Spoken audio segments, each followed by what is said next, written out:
You ever read an old British menu and think, what were they eating? From mock turtle soup to meat trapped in jelly, Britain's culinary past is full of dishes that thankfully didn't survive. Mock turtle soup. Mock turtle soup was Britain's way of pretending it still had an empire.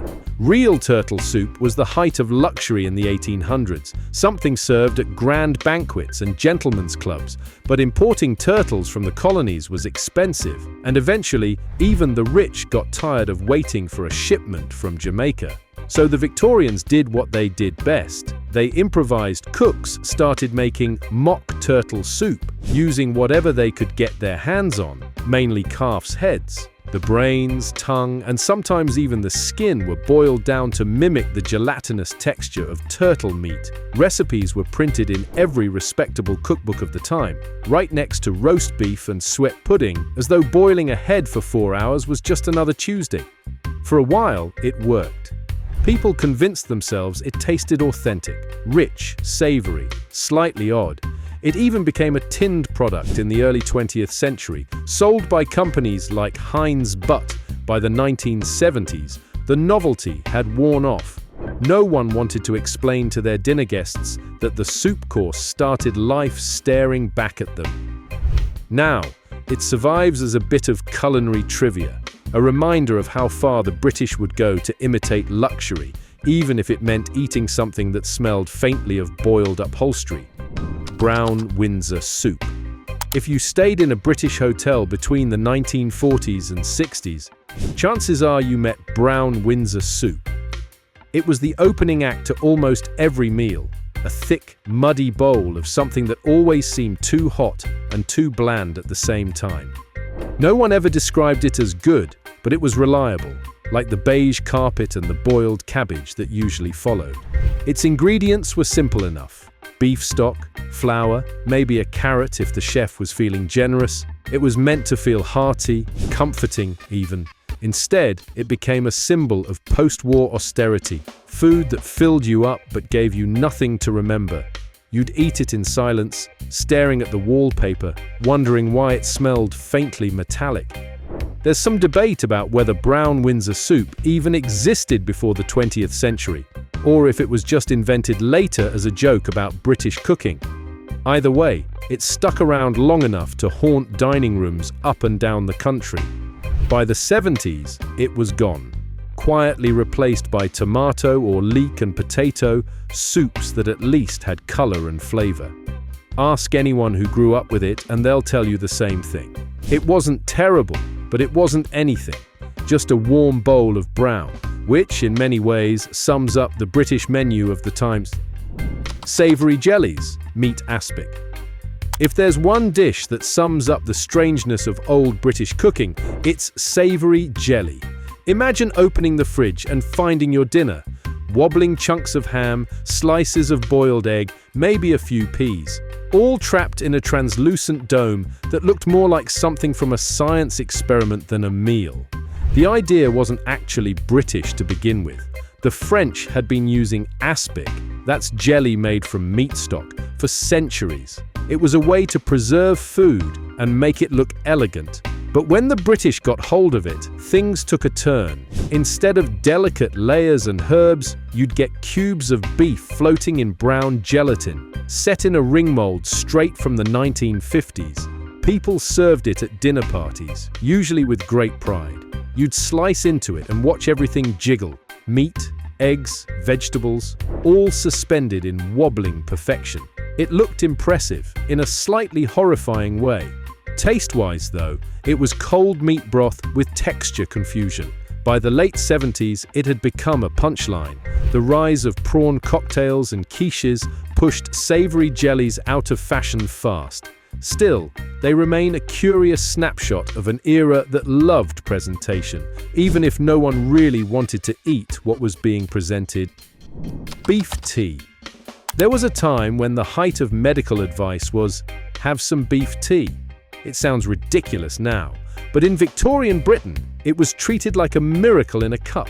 The cure for exhaustion, weak nerves, colds, and heartbreak, probably. The process was grimly simple. Take lean beef, chop it up small, Cover it with water and simmer it for hours until all that's left is a thin brown liquid that smells faintly of boiled socks. Doctors swore by it, hospitals served it, and mothers ladled it into the mouths of anyone who looked even slightly pale. It wasn't really tea, of course. More like broth stripped of any joy. No salt, no seasoning, just essence of cow. Some people found comfort in it. Others just tolerated it because there wasn't much choice. It was food by prescription, not pleasure.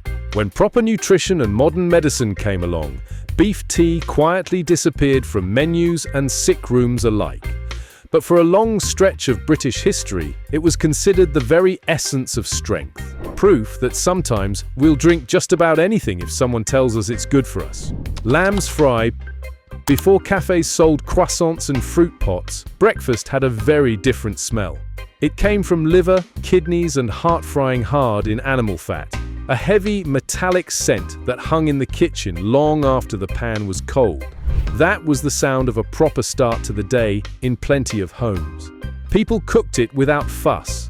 No seasoning beyond salt, and maybe a few onions thrown in at the end. It wasn't about making it pretty, it was about using what you had and wasting nothing. You'd see it on cafe menus next to tea strong enough to stand a spoon in. For some, it was comforting, rich, warm, and familiar.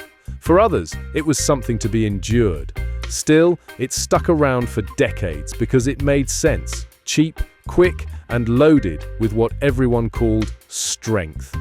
When the supermarket started pushing lighter meals and lean cuts, lamb's fry just slipped away. These days, most people wouldn't recognize it unless their grandparents mention it.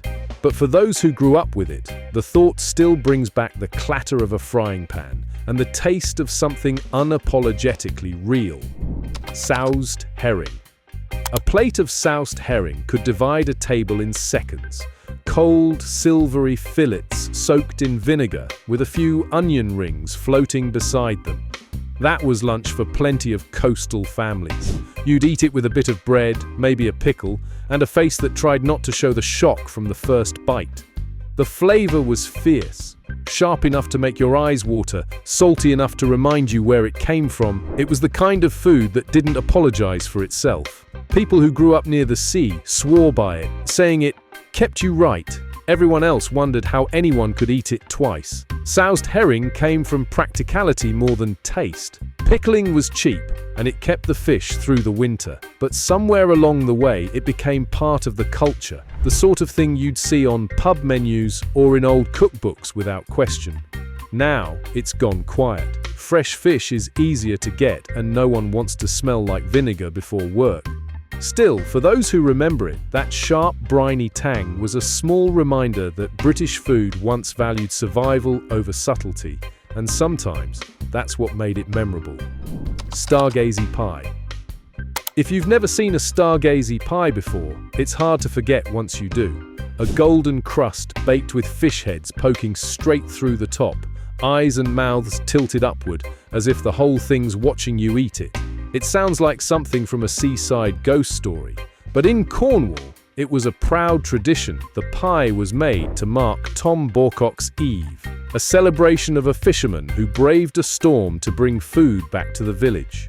To show his catch, they baked the fish with their heads sticking out, gazing at the stars, so everyone could see the sea had finally been kind again. Inside, it wasn't as grim as it looked. Pilchards, eggs, and potatoes cooked together in a rich sauce, hearty and filling after a long day on rough water. Still, for anyone outside the region, it was more shocking than appetizing. The sight of those heads staring up from the crust put plenty of visitors off before they'd even picked up a fork. It's rare to find it now, except during local festivals. Most people would rather remember it as folklore than lunch, but there's something oddly comforting about it. A dish that wore its story right on its face. Mock goose. During the war, you didn't ask what was for dinner. You just hoped it wasn't cabbage again. And then came mock goose, a name that promised something grand but delivered something entirely else. No meat, no fat, no bird. just potatoes, breadcrumbs, sage, and a bit of onion pretending to be a feast. The recipe came straight out of rationing cookbooks. Housewives were told it had all the flavor of goose, though anyone who'd ever eaten the real thing probably laughed through their hunger. Still, it did its job. It filled plates and stomachs when there wasn't much else to go around. You'd layer the potatoes, soak the crumbs, add herbs if you could find them, and bake the lot until it browned at the edges. The smell was decent, warm, savory, comforting enough to fool you for a moment. Then you'd take a bite and remember exactly what was missing. Mock goose vanished once ration books did. But it left behind a quiet kind of respect, proof that even in hard times, people found ways to make do, to make something humble feel like a celebration. Iced currant bun pudding. This one was pure wartime thrift, dressed up as dessert. Iced currant bun pudding turned up when there wasn't much to waste, and throwing out stale buns was unthinkable, so people soaked them in milk, mixed in a bit of custard, and chilled the lot until it set. No fancy presentation, no decoration, just cold sweetness scraped from what was left in the pantry. It sat somewhere between a trifle and a bread pudding, but managed to look less appetizing than either. You'd get the odd raisin peeking through the pale custard, the icing half melted into sticky streaks. Still, it was served proudly, especially when sugar was scarce, and anything that resembled pudding felt like a treat. Kids either loved it or pushed it around the bowl, hoping it might disappear. But for the families who made it, it was proof of resourcefulness, making comfort out of scraps. It didn't survive once ingredients became easier to get again, and honestly, no one really mourned it, yet it's a snapshot of a time when "waste not" wasn't a saying. It was how you lived. Kedgeree. Kedgeree started as a borrowed idea, an Anglo-Indian dish that made its way from colonial officers' breakfast tables to British dining rooms. It was a strange mix by local standards: flaked smoked haddock, rice, boiled eggs, and a touch of curry powder. Mildly spiced, faintly smoky, and somehow elegant enough to feel exotic without being foreign. For a while, it was a staple of upper-class breakfast spreads, the kind of dish served under silver lids, next to kippers and toast racks. In rooms still smelling faintly of coal fires and polish, it said, "We're worldly," even if all you'd ever seen of India was a tin of curry powder from the grocer's. But tastes changed. By the mid-20th century, few people wanted fish for breakfast, let alone with curry powder. The dish slipped quietly off menus, lingering only in old hotels and the occasional tea room that hadn't updated its offerings since before the war. Every so often, though, it resurfaces, reinvented by chefs who call it heritage British cuisine. But it's hard to picture it reclaiming its old place at the breakfast table. Kedgeree belongs to a different Britain, one that fancied itself worldly while never leaving home. Calf's foot jelly. Before jelly came in bright cubes from a box, people made it the hard way, by boiling animal bones until the kitchen smelled like something between a butcher's shop and a wet boot. Calf's foot jelly was exactly what it sounded like. Slow-cooked feet, strained, sweetened, and left to set into a quivering, translucent mold. It was considered good for you, the sort of thing recommended to anyone in recovery, or described in old cookbooks as restorative.